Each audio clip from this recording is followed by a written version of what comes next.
carnal, que no es otra cosa que la tendencia de todo ser humano a hacer lo malo. La Biblia dice, no hay justo ni aún uno.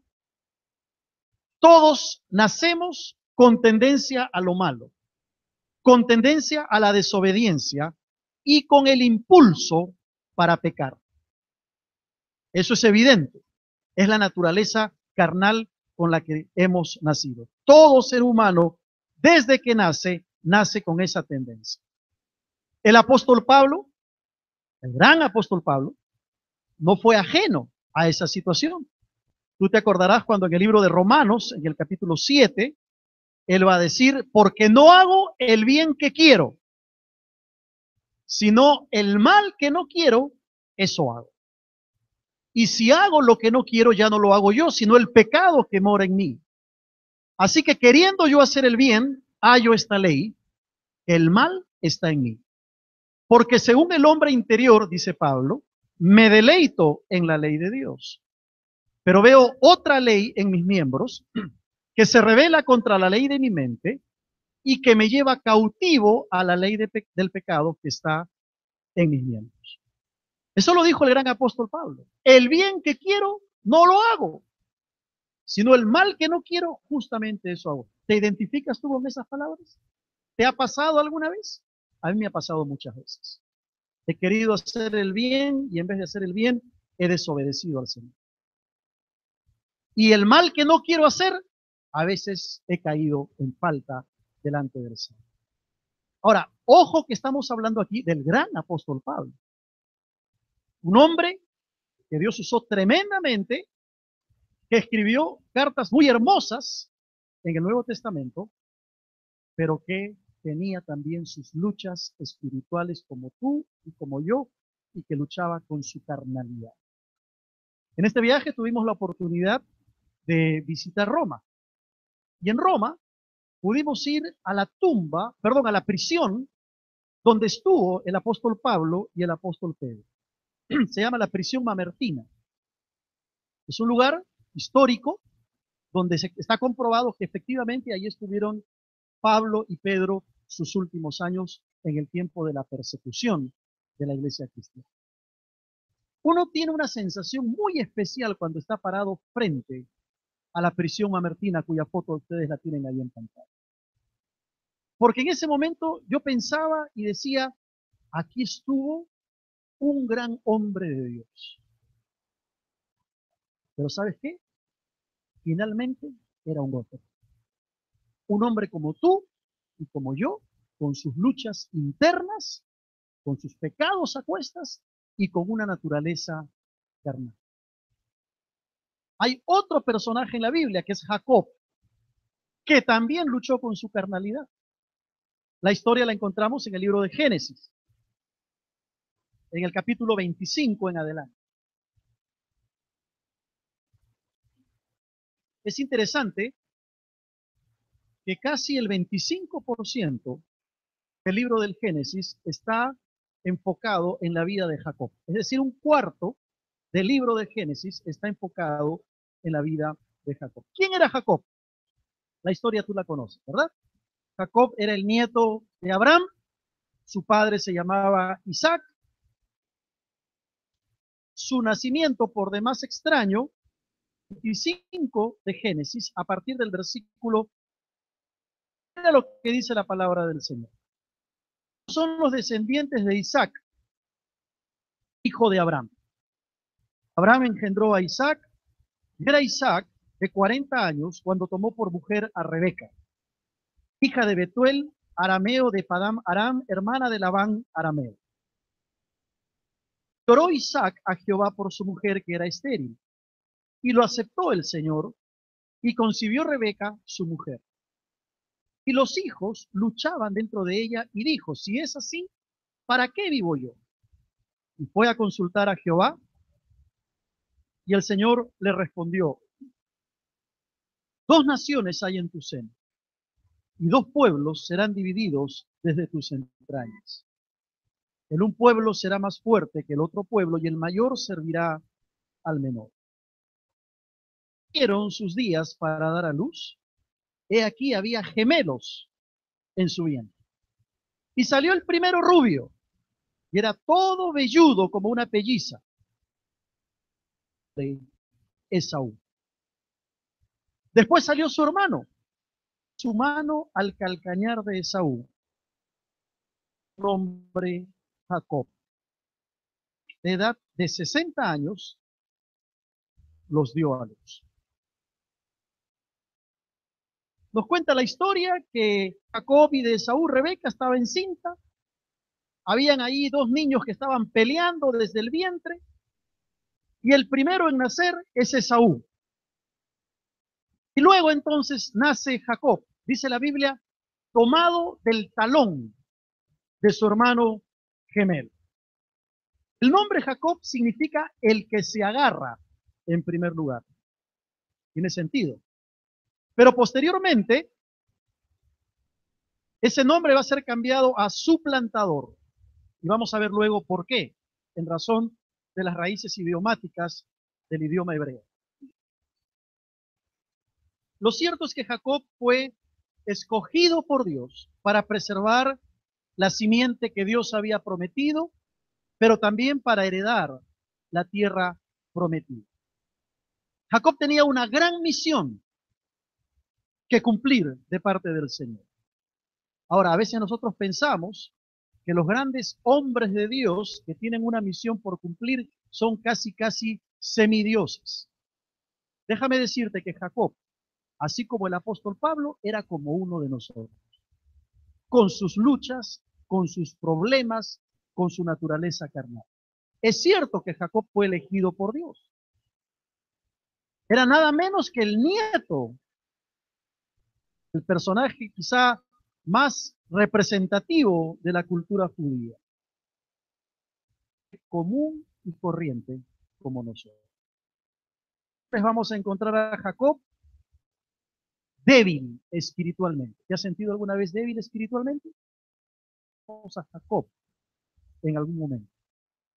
Es interesante que esa debilidad no se ve expresada en placeres mundanos en la vida de Jacob. No se ve expresada en los placeres sexuales, sino más bien en actitudes particulares de la vida. A veces pensamos que la carnalidad tiene que ver exclusivamente con los pecados de tipo sexual. Y no es así. Ahora es cierto que el desenfreno sexual en una persona está hablando de su carnalidad.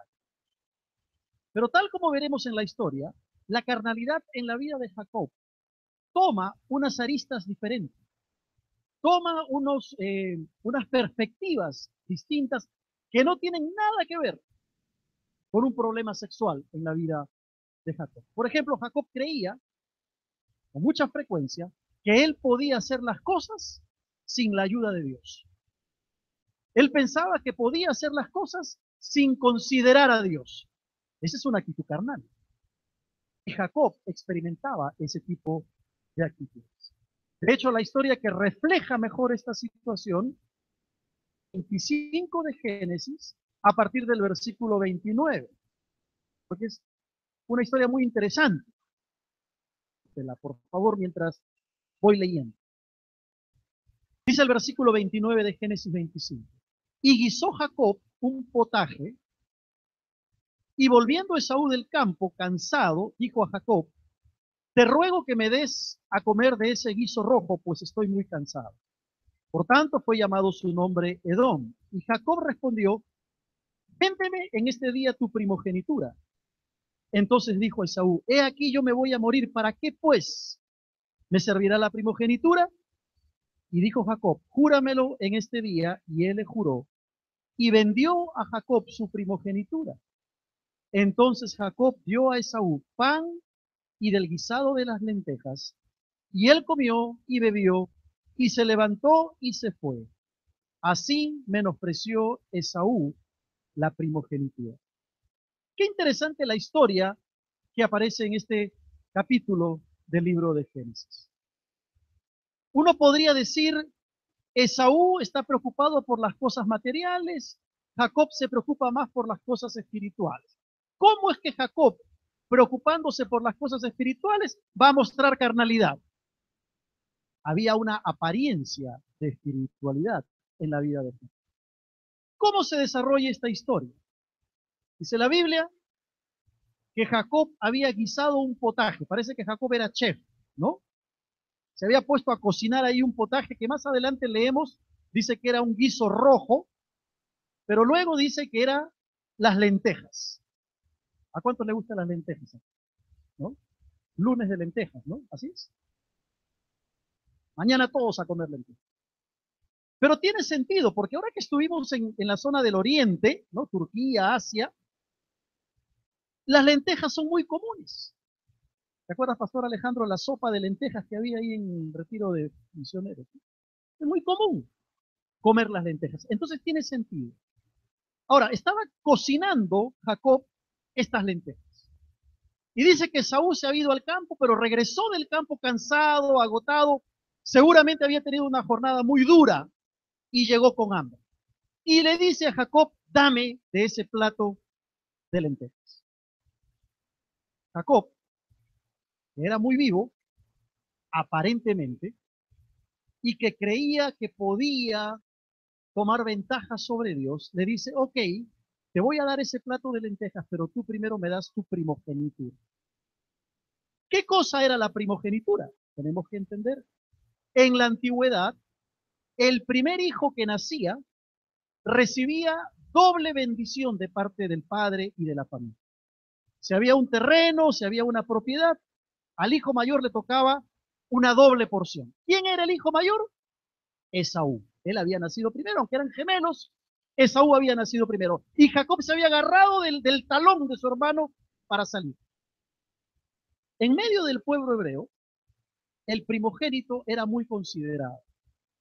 Entonces Jacob sabía muy bien que si él conseguía la primogenitura, iba a conseguir doble bendición de parte de Dios. Muy espiritual, vamos a ver que no era necesariamente muy espiritual.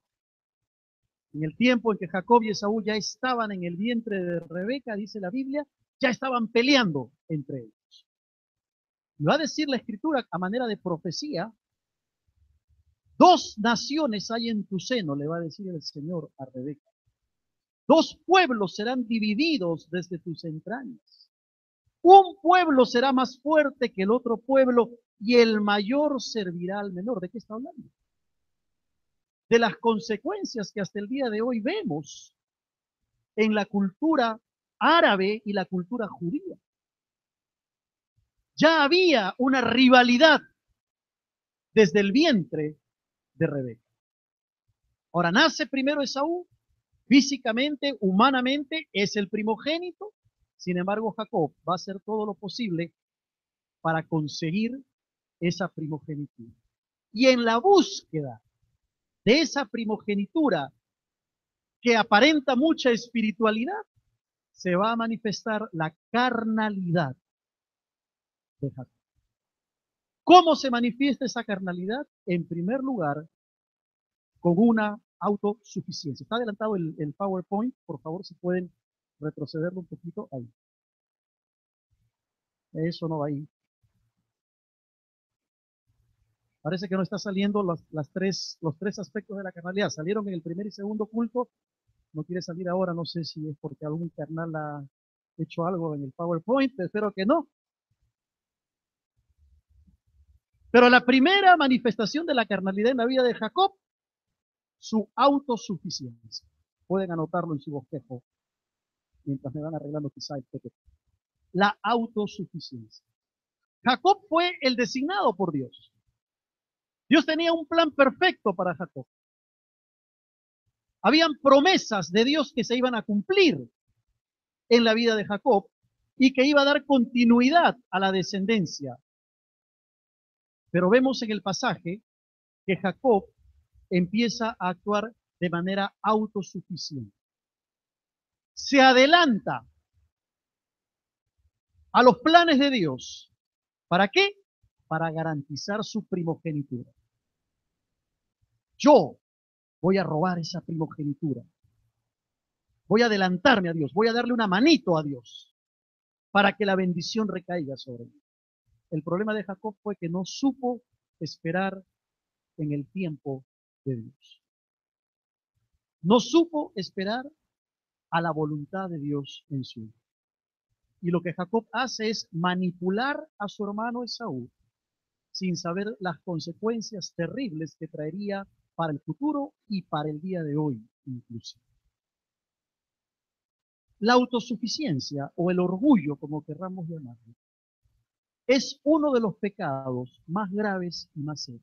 ¿Y sabes qué? Es una expresión en la vida del creyente. Muchas veces en la vida cristiana podemos mostrar autosuficiencia. Tal vez porque tenemos muchos años de creyente, o tal vez porque no conocemos la Biblia de tapa a tapa, o no sabemos muchos versículos de memoria, y entonces nos empezamos a inflar como pavos reales, y la autosuficiencia empieza a tomar lugar, ya no consultamos a Dios, empezamos a tomar decisiones conforme a nuestro criterio, conforme a nuestra humana sabiduría, creemos que podemos tomar mejores decisiones que Dios, y cuando estamos enredados en un problema, ahí recurrimos al Señor. Ayúdame, Señor. ¿Te ha pasado? ¿No es verdad que te ha pasado? A mí me ha pasado por tomar decisiones sin consultar al Señor. Eso se llama autosuficiencia. Y la autosuficiencia o el orgullo espiritual es el peor de los pecados que podemos cometer. ¿Te acuerdas de Luzbel en la eternidad? El lucero de la mañana era un ángel hermoso. Quiso ser como Dios y se convirtió en Satanás. ¿Te acuerdas de Adán y Eva, nuestros primeros padres? El pecado de ellos no fue un pecado sexual. El pecado de ellos fue que quisieron ser como Dios conociendo el bien y el mal. ¿Cómo se llama eso? Autosuficiencia y orgullo. Y todos sabemos la tragedia para la raza humana a raíz de la desobediencia. Aparente espiritualidad en la vida de algunos, que no es otra cosa que orgullo y autosuficiencia. Tengamos cuidado con el orgullo en nuestro corazón. Tengamos cuidado con la autosuficiencia. Nunca me voy a olvidar cuando ingresé al Instituto Bíblico. Yo ingresé al Instituto Bíblico, ya tenía todos los cursos de Academia Bíblica, había tomado cursos de ETE, los grupos de estudio con los jóvenes universitarios. Creía que lo sabía todo. Y llegué al instituto el primer día de clases con orgullo en mi corazón, con autosuficiencia. Me senté y dije, ¿qué me van a enseñar si ya he tomado tantos cursos bíblicos? Y el pastor Smith, recuerdo muy bien, la clase de Pentateuco, empezó a hablar de la hipótesis documentaria, del documento J, del documento P, y yo dije, ¿qué es esto? Y tuve que tragarme mi orgullo y mi autosuficiencia, y me di cuenta que aunque yo creía que sabía todo, no sabía nada. Cuidado con el orgullo y la autosuficiencia, porque son muestras de un corazón carnal. La segunda manifestación es la insensibilidad espiritual en la vida de Jacob. Jacob mostró insensibilidad espiritual en un momento de su experiencia. No sabía confiar en Dios. Su confianza en Dios era una confianza débil, flaca. Y este es otro aspecto de la carnalidad. Tú te vuelves insensible espiritualmente hablando, estás dejando que la carnalidad domine tu vida. Vuelvo a repetir, no estamos aquí enfocándonos en pecados sexuales, pecados groseros, para hablar de la carnalidad. Eso es cierto. Pero hay otros pecados como estos que a veces no los aceptamos o no los vemos. Y ser insensible a las cosas de Dios es actuar en la carne. Jacob, al no aprender a confiar en Dios, perdió su sensibilidad espiritual. Y la sensibilidad espiritual no es otra cosa que esa capacidad de mirar el mundo con los ojos de Cristo. De mirar lo que está a nuestro alrededor con los ojos de Cristo. Eso es ser sensible. Estas semanas que estuvimos en Turquía y en Tailandia, nuestro corazón se quebrantó al ver la idolatría de la gente. En Turquía, un pueblo musulmán. En Tailandia, un pueblo budista. No podemos estar ajenos a las realidades de un mundo sin Cristo y no dolernos por eso. Quiero que escuches este video y que lo veas. Lo filmó el pastor Alejandro en Estambul. Voy a pedir que lo ponga. Para que tú te des cuenta la situación de tragedia espiritual que se vive al otro lado del mundo.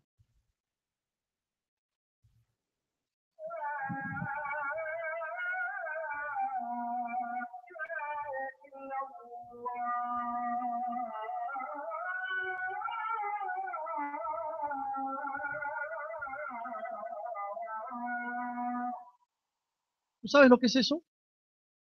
Esa es una de las oraciones que los musulmanes hacen 5 veces al día en todo Turquía. 5 veces al día por todas las mezquitas, y hay mezquita una en cada cuadra, prácticamente. Es una exageración, pero para que ustedes tengan una idea. Emiten por los parlantes esta oración que dice: no hay otro Dios como Alá, ni otro profeta más grande que Mahoma.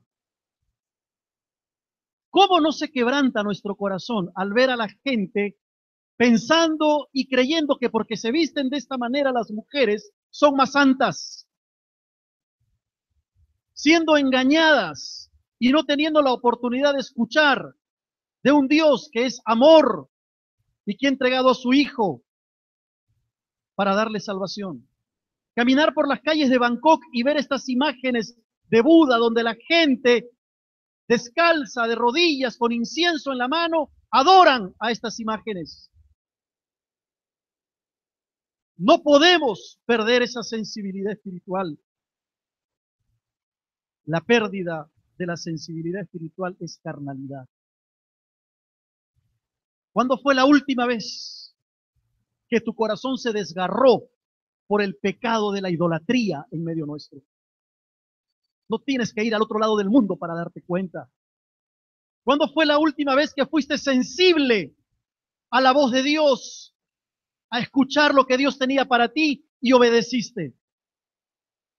¿Cuándo fue la última vez que dejaste que el Espíritu Santo llene tu corazón y te conmueva hasta las lágrimas, si es posible?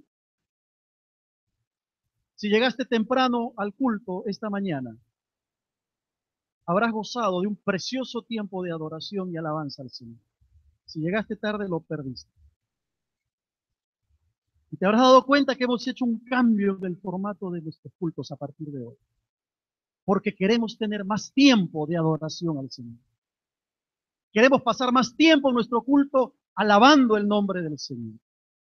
Hemos tenido que sacrificar algunas cosas del culto, pero queremos que la iglesia pueda ser sensible a la voz de Dios, porque la insensibilidad es carne, es pecado. Y que como iglesia podamos aprender a adorar a nuestro Señor, respondiendo a su palabra. De nada nos sirve venir y cantar y repetir mecánicamente un cántico si en nuestro corazón no estamos siendo sensibles a lo que Dios quiere decirnos. Cuando perdemos la sensibilidad espiritual es porque nuestro corazón ya se endureció. La tercera manifestación en la vida de Jacob de su carnalidad fue el engaño. Esto está narrado en Génesis capítulo 27. La historia es larga, pero es interesante porque Jacob significa suplantador, como decíamos. Ningún otro personaje representa mejor en la Biblia esa lucha entre la naturaleza carnal y el deseo de agradarle a Dios. Un problema serio que tenía Jacob era el engaño. ¿Te acuerdas? Engañó a su hermano Esaú primero, lo manipuló. para conseguir la primogenitura. Ahora lo que va a hacer, va a engañar a su padre Isaac para recibir la bendición de él. Su madre Rebeca le dice, mira, Isaac ha pedido a Esaú unos cabritos. Esaú se ha ido a conseguir esos cabritos. Aprovecha y pídele la bendición a tu padre y gánale la bendición. Y Jacob le dice, pero Esaú es velludo. Mi padre que está ciego me va a tocar y se va a dar cuenta que yo no soy Esaú. Y Rebeca le dice, no, vamos a poner unas pieles y qué sé yo, vamos a engañar a Isaac. Y Jacob se somete al engaño. Y engañando a Isaac, recibe la bendición que estaba destinada para Esaú. Poco hablamos del engaño o de la mentira desde este punto. Poco hablamos de la falta de honestidad, pero ¿sabes? Estas también son expresiones de la carnalidad. La estafa es un problema actual en nuestro país. Y lamentablemente hay cristianos que han hecho de la estafa o de la mentira una práctica, una institución en sus vidas. Jacob fue un experto engañador. Cuidado que caigamos en esta expresión de carnalidad. Pero ahí no queda la historia. Gracias a Dios que hay buenas noticias. ¿Cómo fue que venció Jacob su carnalidad? Pues en primer lugar, tomó conciencia de la presencia de Dios. Ahí tienes las referencias bíblicas que puedes verlas en casa. Pero lo que hace Jacob es tomar conciencia de la presencia de Dios. La mejor forma para vencer nuestra carnalidad es tomando conciencia de la presencia de Dios en nuestra vida. Cuando somos conscientes de Dios en nuestro diario camino. Si no caminamos con el Señor, no pensemos victoria sobre la carne. Repito, si no caminamos con el Señor, no pienses que vas a tener victoria sobre la carne. Cada día de la semana, cada minuto, cada segundo, tenemos que poner en práctica la presencia de Dios en nuestras vidas. Es muy fácil percibir la presencia de Dios en el culto, cuando adoramos, cuando alabamos, cuando estamos en la iglesia. Pero parece que algunos creyentes se olvidan y cuando salen a la casa o al trabajo, la presencia de Dios quedó en el templo y ya no está más con ellos. Mientras tú seas consciente de la presencia de Dios, tendrás mayores posibilidades de vencer tu carne. Yo lo he experimentado. Cuando estoy consciente de la presencia de Dios, cuando estoy alabando al Señor, cuando cada decisión que voy a tomar la consulto con el Señor y estoy envuelto en la comunión con Dios, tengo victoria sobre mi carnalidad. Pero basta que yo me olvide de Dios y lo deje a un lado y empiece a hacer las cosas a mi manera, inmediatamente la carne aparece. Somos más vulnerables a nuestra carnalidad cuando no somos conscientes de la presencia de Dios. ¿Eres consciente de la presencia del Señor en tu vida? No hablo solamente en el culto, ojo, en tu vida, las 24 horas del día. Lo segundo ya lo hemos hablado, la sensibilidad espiritual. Interesante porque Jacob, de ser insensible, se dio cuenta que tenía que responder en sensibilidad al Señor. ¿Cuánto bien nos hace, hermanos? Bañar nuestra vida, permítanme usar esta expresión, bañar nuestra vida de las cosas espirituales. Cambiar nuestra perspectiva de este mundo y enfocarnos en las cosas de Dios. La semana pasada que estuvimos en la Confraternidad Mundial de la Alianza, como les contaba, más de 400 pastores, líderes, misioneros de más de 50 países. Me pidieron que tradujese para los latinos No una traducción simultánea por medio de audífonos, y yo estaba en una cabina escondido, escuchando y de ahí traducí. Fue un trabajo bastante arduo, un servicio bastante agotador, pero ¿sabes qué? Fue una bendición. Porque yo escuchaba en inglés el mensaje y tenía que repetirlo en castellano para los latinos. Escuchaba en inglés y repetía. Entonces yo tuve doble bendición, porque no solo escuchaba, sino que lo volvía a repetir. Y eso fue sensibilizando mi corazón cada vez más y más. ¿Tú sabes lo que es estar con hermanos de más de 50 países y a una sola voz cantar cuán grande es Él en tailandés, en inglés, en francés, en italiano, en castellano? Te hace sensible a las cosas de Dios. Toca el corazón. ¿Eres sensible a las cosas de Dios?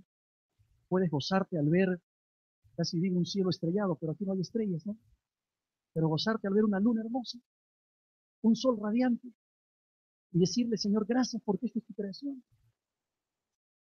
Puedes gozarte al ver un hermano que sale de una enfermedad o que sale de una prueba y decir, gracias, Señor, porque veo en este hermano tu mano, tu poder. Eso es ser sensible. Si perdemos sensibilidad, estamos dándole lugar. La tercera forma como Jacob venció su carnalidad fue a través de una vida de oración. Si hay algo que rompe el corazón, es cierto, es ver cómo los musulmanes, los más conservadores, 5 veces al día, religiosamente, tienen sus oraciones. Están equivocados porque ellos creen que haciendo eso van a ir al cielo. Pero en medio de todo, son disciplinados. Y tú puedes ver a un musulmán, conservador ortodoxo, puede estar en el aeropuerto de Roma, pero si es la hora en que él tiene que orar, se pone de rodillas en dirección a la Meca y empieza a orar su oración musulmana, sin importarle la gente a su alrededor. Yo lo he visto, yo lo he visto. ¿Cómo está tu vida de oración? A Jacob vienen a perseguirle 400 personas. ¿Sabes lo que él hace? No se esconde en una cueva,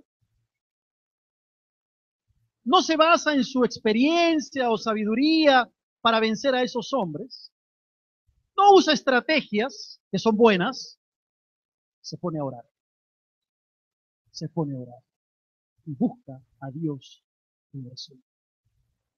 Y le pide al Señor que no lo suelte hasta que sea bendecido. Hay cristianos que solo oran una oración telegrama antes de los alimentos o antes de salir a la calle como una especie de amuleto para que les vaya bien. No estoy hablando de eso, estoy hablando de vida de oración, de levantarte temprano, buscar al Señor, o en la tarde o en la noche, usar un tiempo para buscar a tu Dios. Si no tienes vida de oración, no vas a poder vencer a tu carne, por más estrategia que hagas. Por eso es importante las noches de celebración aquí en la iglesia, como cuerpo, orar y buscar al Señor. ¿Cuánto tiempo oras? ¿Cuánto tiempo inviertes en la búsqueda de Dios? Y finalmente, el carácter de Jacob es transformado. Hay una transformación del carácter. En Génesis 32, a partir del versículo 24 en adelante, voy a leer desde el 26. 25 dice, y cuando el varón vio que no podía con él, tocó en el sitio del encaje de su muslo y se descoyuntó el muslo de Jacob mientras con él luchaba. Y dijo, déjame, porque raya el alba. Y Jacob le respondió, no te dejaré si no me bendices. Y el varón le dijo, ¿cuál es tu nombre? Y él respondió, Jacob.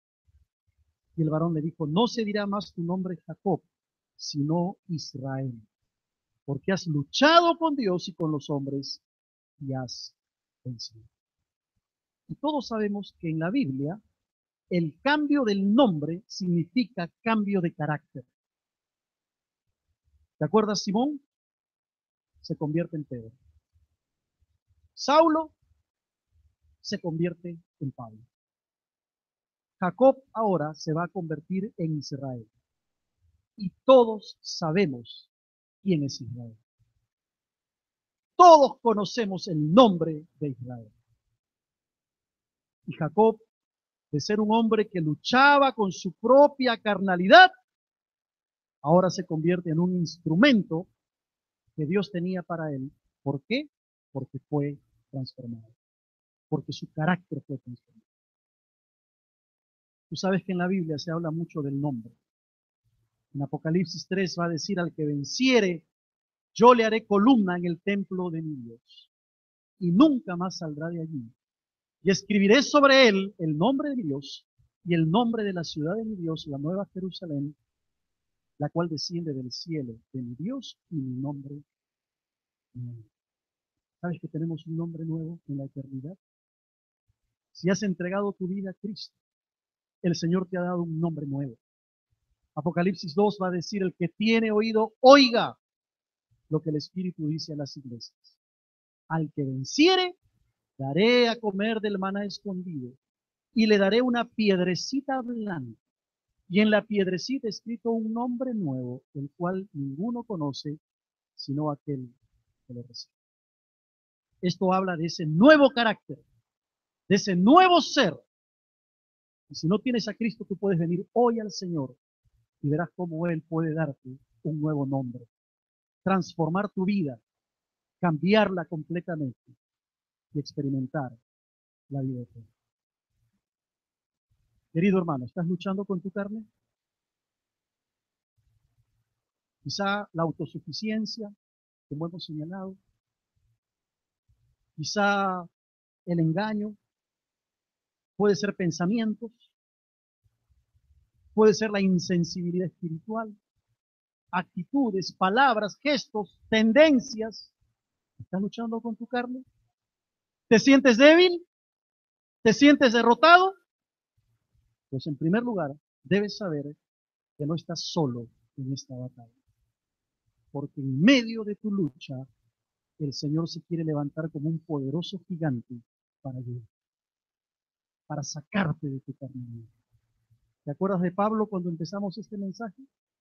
¿Cómo empezó a decir y a expresar: el bien que quiero hacer no lo hago y el mal que no quiero, eso hago? Mira cómo termina esa sección. Él dice: miserable de mí, ¿quién me librará de este cuerpo de muerte? ¿Sabes la angustia del apóstol? De querer agradar a Dios, de querer obedecer a Dios y no poder hacerlo. Miserable de mí, llega a decir él. ¿Quién me librará de este cuerpo de muerte? Pero ahí no queda todo, porque Pablo va a decir: gracias doy a Dios por Jesucristo, Señor. Hay solución a nuestra carnalidad, y la solución se llama Cristo Jesús. Por eso que cuando él dice: así que yo mismo con la mente sirvo a la ley de Dios, está hablando de que nuestra mente tiene que ser renovada por el poder del Espíritu Santo. Todo lo justo, todo lo honesto, todo lo puro, todo lo que es de buen nombre, en esto pensar. Quiera Dios ayudarte y ayudarnos a cada uno de nosotros a no ser cristianos carnales, sino ser cristianos espirituales. Y poder decirle: Señor, aquí están mis luchas, las entrega. Amén. Vamos a orar. Te invito a que puedas inclinar el rostro, cerrar tus ojos y vamos a acercarnos al Señor en oración.